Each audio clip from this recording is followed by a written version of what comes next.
প্রিয় চাকরি প্রত্যাশী বন্ধুরা, আশা করছি সবাই ভালো এবং সুস্থ আছেন। তো আজকে আবারও হাজির হলাম গ্রামীণ ব্যাংকের যে নতুন একটা নিয়োগ নিয়ে। আপনারা চাইলে এখানে আবেদন করতে পারবেন।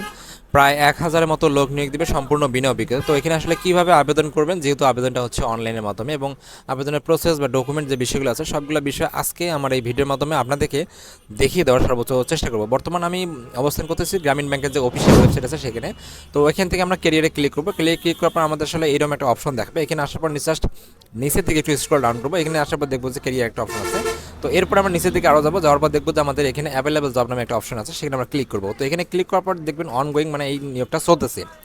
এখানে আসার পর জাস্ট এখানে ডিটেলসে ক্লিক করবেন। ক্লিক করার পর আমাদের এরকম একটা অপশন আসবে, এবং এখানে আমরা এখানে দুইটা পোস্টে দেখতে পারবো। এই দুইটা পোস্টে আমরা এখানে অনলাইনের মাধ্যমে আপনারা গ্রামীণ ব্যাংকে আবেদন করতে পারবেন। তো এখানে আবেদন করতে গেলে যে বিষয়গুলো লাগবে সেই বিষয়গুলো আমি সাধারণত আপনাদেরকে বলে রাখি। ওকে, তারা এখানে দুইটা পদের নাম উল্লেখ করছে, সেটা হলো শিক্ষানবিশ সহকারী প্রকৌশলী স্থাপিত, আরেকটা হচ্ছে শিক্ষানবিশ যে সহকারী প্রকৌশলী আছে, ডিপ্লোমা ইঞ্জিনিয়ার। তো আপনারা আসলে এখানে আবেদন করতে পারবেন। তো এখানে তারা বলছে যে আপনি আসলে যদি 4 পয়েন্টের স্কেল হন তাহলে আপনাকে 3 পয়েন্ট পাইতে হবে, আর যদি আপনি 5 পয়েন্টের হন তাহলে আপনাকে 3.75 হইতে হবে সমতুল্য।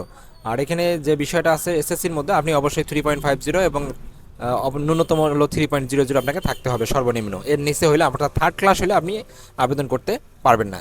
তার এখানে বলছে যে আবেদনকারীকে অবশ্যই 18/3/2026 তারিখে 11টা অর্থাৎ প্রায় 12টার আগ পর্যন্ত আপনি আবেদন করতে পারবেন, যেহেতু 18ই মার্চ পর্যন্ত এখনও আপনাদের হাতে 17-16 দিন সময় আছে। তো আবেদন করবেন কিন্তু এই যে ওয়েবসাইট আমি প্রথমে যেটা দেখাইছিলাম সেখানে। তো এখান থেকে আপনার অনলাইন অ্যাপ্লিকেশন ফর্ম যেটা আছে সেটা সুন্দরভাবে কমপ্লিট করবেন, এবং সেখানে কমপ্লিট করার পর আপনি পুরোপুরি দেখবেন কমপ্লিট আছে কিনা। এরপরে যেটা বিষয় আছে, আপনাকে পেমেন্ট করতে হবে রকেটের মাধ্যমে পেমেন্ট করলে কিন্তু আপনার আবেদনটা যেটা আছে পুরোপুরি কমপ্লিট হবে।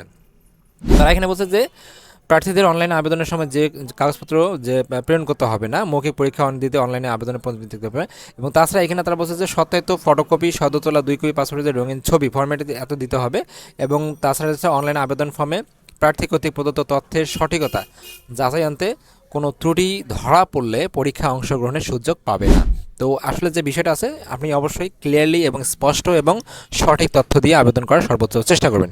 তাহলে বিষয়টা যেটা হচ্ছে, আপনাদেরকে জাস্ট গ্রামীণ ব্যাংকের ওয়েবসাইটে আবেদন করতে হবে।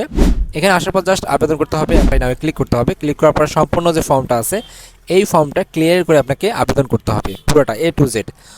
কমপ্লিট করার পর জাস্ট আপনারা কী করবেন, সাবমিটে ক্লিক করবেন। সাবমিটে ক্লিক করার পর আপনাদের কী করতে হবে, একটা পেমেন্ট অপশন আছে, সেই পেমেন্ট অপশনে আপনাকে পেমেন্ট কমপ্লিট করতে হবে। তাহলে আপনি কী হবে, আপনার দেখা গেলো পুরো আবেদনটা কমপ্লিটভাবে আপনার সাবমিট হবে এবং ডাক আসার সম্ভাবনা সবথেকে বেশি থাকবে।